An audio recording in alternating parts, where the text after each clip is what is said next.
বাঁশ ও সুতা দিয়ে তৈরি মাচায় ঝুলছে তরতাজা তরমুজ। সবুজ পাতার ফাঁকে ফাঁকে দুলছে রসালো এই ফল। এটি চর অঞ্চল বা নদী তীরবর্তী কোনো এলাকার দৃশ্য নয়। এঁটেল দোআঁশ মাটিতে তরমুজের এমন বাহারি ফলনের দেখা মিলেছে। লতাপাতায় জড়িয়ে তরমুজগুলো বেড়ে উঠেছে দারুণ আকৃতিতে। ফলের আকার ও স্বাদ অসাধারণ।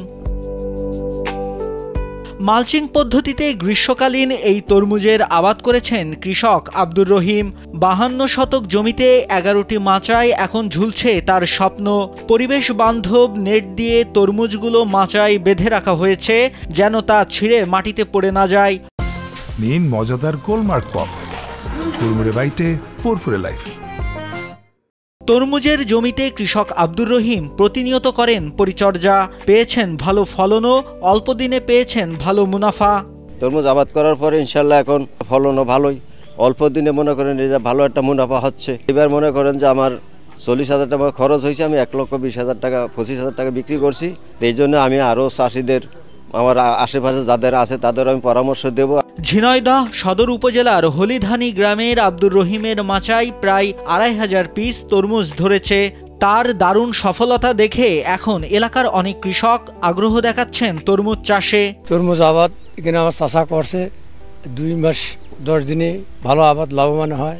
আগামীতে আমি দেখে আমি চাষ করবো। আমি তরমুজ চাষে কৃষক অনেক লাভবান হচ্ছে, অল্প খরচে আপনার বেশি মুনাফা পাওয়া যাচ্ছে। একটা চাষি চাষ করেছে, আমরা চুয়াডাঙ্গাতে আসছি, অল্প মাল হয়েছে, ক্যারেন খরচ হয়তো বেশি, বাজার ঘাট নেই, অনেক মাল হলে ক্যারেন খরচ একটু কম হইতো, আমাদের লাভবান হতাম, কৃষকও বেশি লাভবান হতো। সচরাচর চাষগুলো আমাদের এলাকায় ছিল না, এখন অনেক চাষি আমাদের এলাকায় চাষগুলো করে।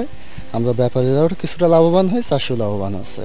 তরমুজ চাষে কৃষকদের কারিগরি প্রশিক্ষণের পাশাপাশি সব ধরনের সহযোগিতার আশ্বাস দেন উপজেলা কৃষি কর্মকর্তা।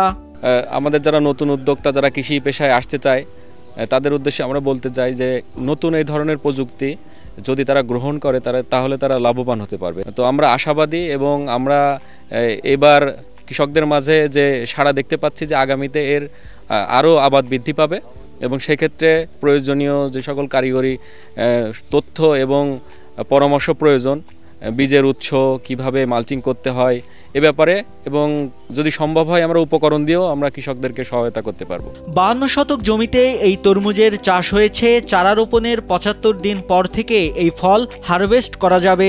সেপ্টেম্বর মাসের প্রথম সপ্তাহে এই তরমুজের বীজ রোপণ করা হয়। চলতি মাসের শেষ সপ্তাহে তরমুজ হারভেস্ট করা হবে। নাইমুল হাসিব, কালবেলা।